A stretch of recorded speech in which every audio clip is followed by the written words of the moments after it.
Hi, everybody. Dave Clark from InspectCheck-net. Um, Today, I wanted to do a video on older electric. Okay, so this might be something that a lot of inspectors that have been around a long time, they're going to already know what I'm about to say anyway. But this is really for some newer inspectors, I would say. If you haven't been inspecting a long time and you're younger, this type of service you may not have seen. I do a lot of inspections in an older city with a lot of older stock, and we see these still. And the reason why I wanted to bring this up, I've got some pictures I'm going to show you in a second, is that I was at a home inspector's meeting, and a newer home inspector said, why do people even talk about 120 volt service? 30 amp, service like that. Does that even exist anymore? And the answer is yes, it sure does. And we'll see that new service, of course, is going to be a minimum of probably 100 amps to 150. See a lot of 200 amp services, but they're all going to be 240. I mean, there's really no such thing as having a new service put in, and it's 120. At least I hope not.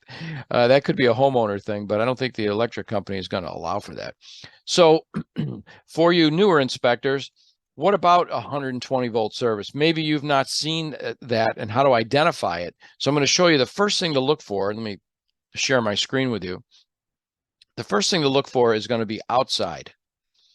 Okay, and I'm going to grab this. So we're on the outside of the house, and we see this. So here's our main service coming in overhead, right? This goes, back to the pole somewhere this way, right? I'll make that red be a little bit better. Back to the pole there.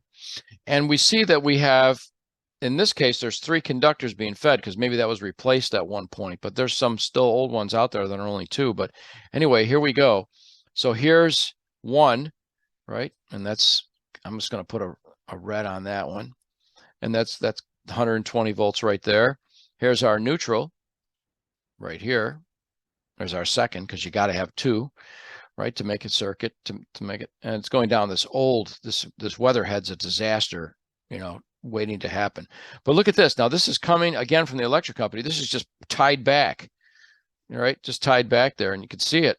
That's a 120 volts, just that you can see it's taped off. I could make it bigger for you if you want. You can see they just taped it off because the electric company is making that connection, saying, oh, they only have 120 volts. So if you see that, it's a problem. Now, there's not another wire coming out. If there was another wire coming out and it was just disconnected, that's even dangerous too. So we would call it out. We're going to call this out on so many different levels, but at first we're going to say we're going to call it out because it's only 120 volts because there's 1, right? So there's just 1 conductor, and that's it.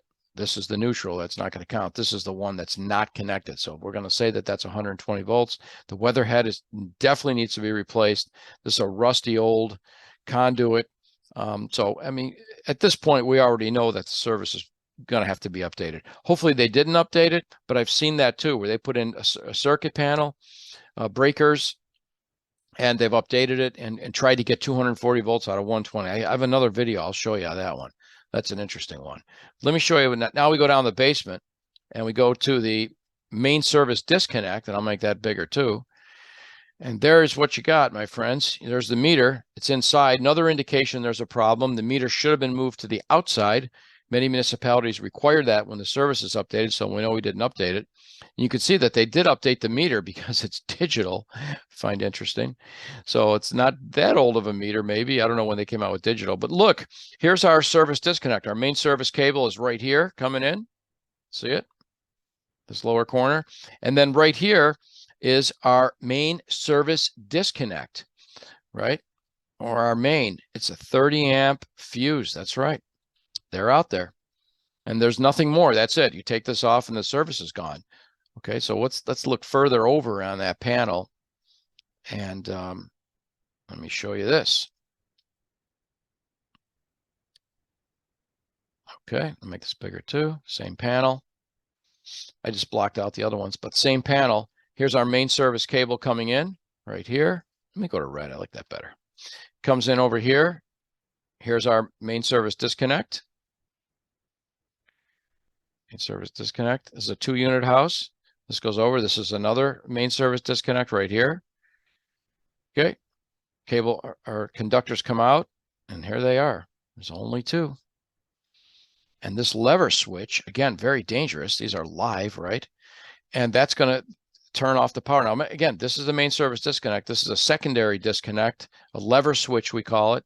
And that goes up into our main service panel, which are fuses. And that's right, this one's actually got a sub panel. See, it's more modern. It's a newer, or it's an older style sub panel. They added a couple of fuses to it. Upstairs, same thing. This one looks like it's half engaged. I'm not sure what's going on there. Not going to grab a hold of it to see. And there's our 2 conductors going in to our main service panel. Looks like this is the upstairs, maybe, yeah, upper. So there's only probably 4 fuses in there. This one has 6, and then they added a couple maybe for outside. So yes, this is a relatively recent picture. They're still out there.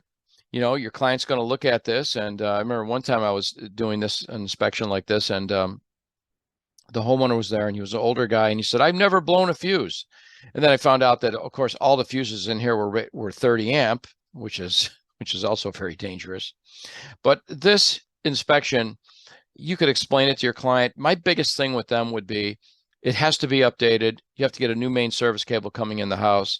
But I would stress that this is dangerous, right? They have children and even adults. This is dangerous. We don't want any type of exposed wires or anything like that. So I'm going to show you. So how would we report on it? Just as easy. Grab InspectCheck. Let's go over to electric. Again, what size is it? You know, it's only, in this case, it's going to be, we're going to click this, and we're going to say 60 or 30 amps. Hello, 30 amps. And 120 volt. 30 amp, 120 volt. Okay. And we're going to come right over here, and the service voltage should be updated, and the service amperage should be updated. 100%, my friends, right? Going to update both of those.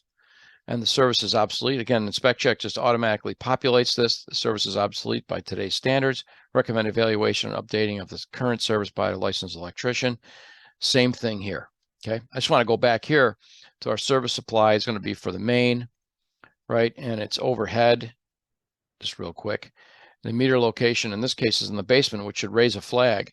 And the type, in this case, it was copper clad. Marked section complete. And we're not going to say it's satisfactory. Okay, so considerably frayed, insulation, big time, damage to the service mast, 100%.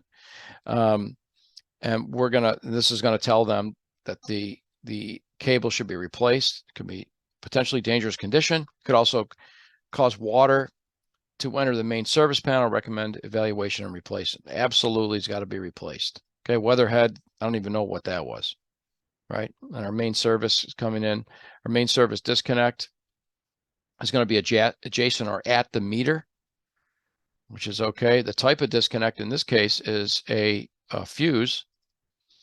Okay. Mark that complete. And what we're saying to them is, nope, we got to change that. Damage, unsatisfactory connections noted to main service disconnect. Amperage of main service disconnect, or I'm sorry, it needs to be replaced, right? The main service disconnect disengages. Okay, serious property damage. Okay, recommend immediate repair by a licensed electrician only. And we're going to put update older 30 amp service. And then of course we also talked about that here.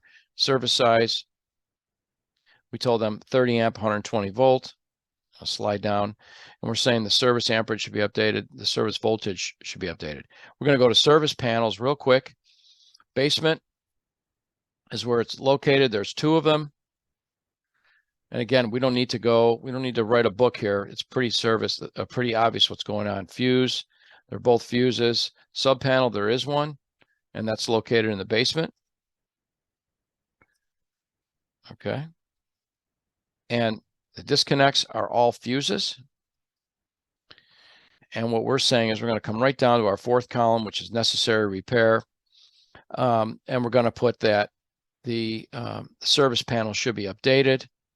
We're also recommended that the main service is updated, and sub panel improperly wired. That sub panel is just fuses. And that's pretty much what we really need to do. I would probably go with unsatisfactory connections, improper wiring, and I would put older service. Recommended replacing, or I actually probably updating, right? Okay, easy. Okay, unsatisfactory grounding, and we could probably go on and on here, but I think your client will understand that. You know, wiring is going to be older, copper clad, 240-volt circuits not noted, right? And then we're going to come all the way over to here and put improper unsatisfactory wiring. We got knob and tube. And we would come over here and knob and tube. And it's going to tell them knob and tube wiring is obsolete. Oop, let me come over here. Is obsolete and likely to become brittle. Knob and tube wiring is usually not grounded. Recommend a licensed electrician remove the knob and tube wiring and update with modern improved wire. Simple. Okay. Some dry rot noted, considerable dry rot to the branch circuits. You're not going to have ground faults. If they are, they're probably not going to work properly, but they may give some protection. So I think that, you know, it was a little bit longer to a little bit more information on the report, but it's basically telling our client, I think where it really boils down to is the service size. We're telling them what size it is, and we're saying that it should be updated. The only way to do that is to update the equipment also. So that is it. So I thought you'd be interested in seeing that, because I was surprised by how many younger inspectors have never seen that. You know, and when I got posed that question by a younger inspector, another one came over and said, I've never seen that either. And I'm not picking on them. It's just that, you know, it's been obsolete for so long. You would think, who's still got it? But trust me, it's still out there. So if you see it, that's the way that I recommend that you report it to your client. Definitely want to get rid of that and go to 240 volts and at least 100 amps, 150 maybe be even better, and 200 depending on what their needs are. So I hoped this helped some of the younger inspectors out. Please subscribe to our channel. We're putting these videos out. I've got so much information. I'd love to share it with you. So hit that subscribe button. Also, you can go to homeinspectortrainingonline.com for more, not only videos, but blogs, white papers, and things like that. So have a great day, and I'll see you next time.